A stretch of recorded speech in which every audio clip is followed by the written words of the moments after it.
Since I first came into the Senate, this bill has been talked about, worked. It's been pretty contentious at times. And as a previous speaker mentioned, there are those of us who are very concerned about the ability for victims, especially young victims, but those of us who have worked in the anti-human trafficking arena as it relates to legislation and care about that issue are concerned about those who are going to have issues as it relates to fear and intimidation from people who would like to keep them silent.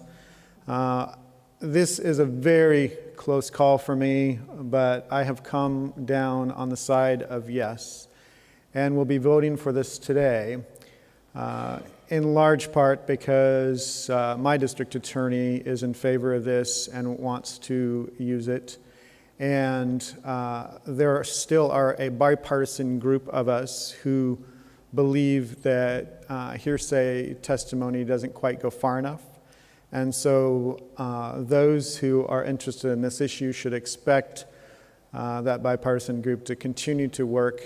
to make sure that we can protect as many victims and survivors as possible as it relates to violence and intimidation that might be directed their way because of their testimony to the grand jury, because the last thing any of us want is for violent perpetrators to get off on the fact that there's either a technicality or that there is a issue with the victim not willing to testify